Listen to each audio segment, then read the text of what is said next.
This is Casey with Bass Pro Outdoors. Today we have some overcast conditions and some rain moving in, and I'm just rigging up a spinnerbait. We're gonna go along this shallow cover, fan casting anything that's sticking up out of the water, and just see what kind of mood these fish are in. And if they're biting, great, but you know, we might see fish follow, or we might get some other clue to switch baits to something else. But right now, let's throw this out there and see if the fish are going.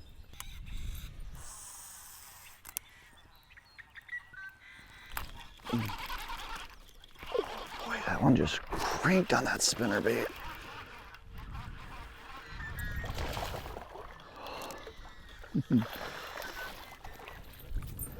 Boy, this could be a fun morning if they're gonna bust on that. I got a trailer on there. Check that out. Description below, exact bait that's on there. But so far, those fish look like they're gonna be thumping on that thing. Okay, the Raptors have us pinned right here. I'll make another cast right where that fish hit. Oh, that was worth it. Those Raptors kept us there. Time to hook that fish and get another cast in there. And there's a quick look at those doing their work. Keeping the boat pinned down, let me make that extra cast to get that second fish. Boy, if that little stump setup isn't the perfect scenario. Oh.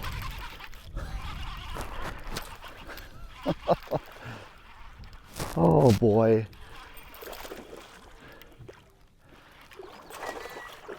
Sometimes it's almost too easy when you see a piece of cover like that. Put that spinnerbait right between the two pieces and the thing just got throttled. Put the Raptors down quick to hold us here. We're gonna quick make another cast. Oh, there, I picked up the jig. Boy, that might be the change we needed. Even though they were hitting that spinnerbait, they were kind of spot specific. You know, one was a point, one was a stump, which makes sense. But along these reeds and cattails, it might be a little different. We're using a small 1/4 ounce jig and a little craw trailer. We'll just keep fishing our way down this edge and see if we can catch some more fish.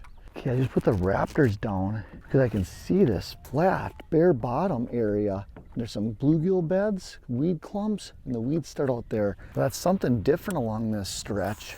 With the boat pinned down by those Raptors, I can just stay in this exact spot and easily see where I'm casting using that 360 and cover the entire area.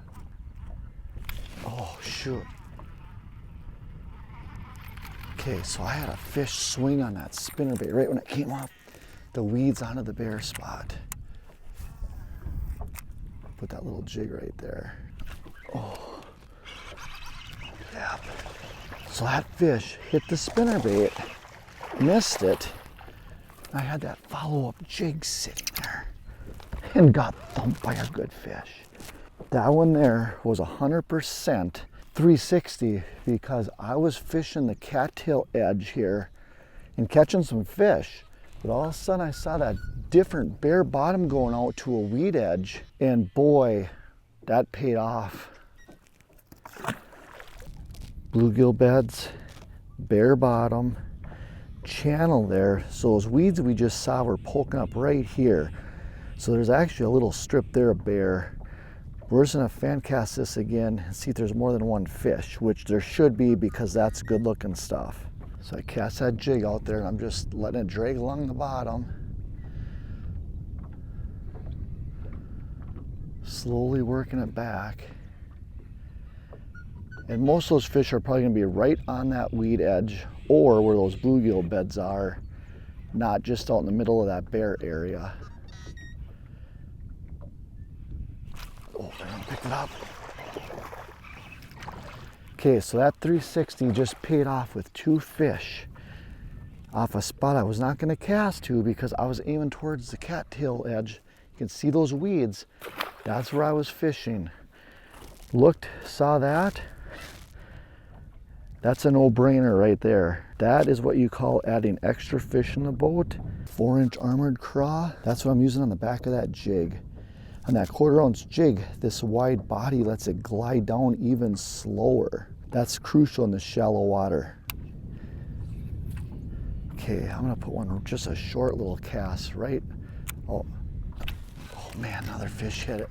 They are right on those bluegill beds. Okay. Those raptors have us pinned. Oh man, another fish. Huge difference when you can put those oh man, put those raptors down. That's 3 fish off the 360 info. And like I just said, the other key, those raptors. If we would have been using the trolling motor, we would have blown over that spot or the fish would have hurt us. We are not making a peep. The only peep that we're making is the sound of these bass thrashing their way into the boat. Let's get this one unhooked, because if you caught 3, why not 4?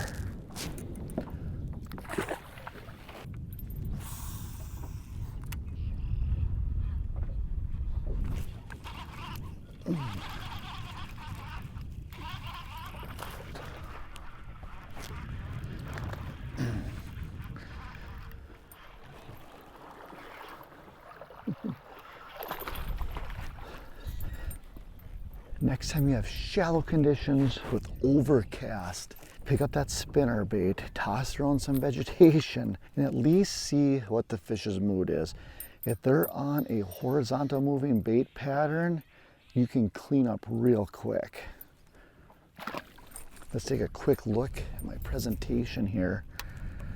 I got this Levante brailless rod, 7.1 gear ratio reel, and this spinnerbait with a flat body trailer that helps me just glide it along there. The big kicker tail on there. Now sometimes you can get short bit on this with that hanging out, but if they're eating it good like they are right now, it doesn't matter. If you like the content, please hit that subscribe button, the like button, and under the description of the video, got links to these products we just used. Using those links helps support my channel and doesn't cost you any extra. Until next time, good luck on the water.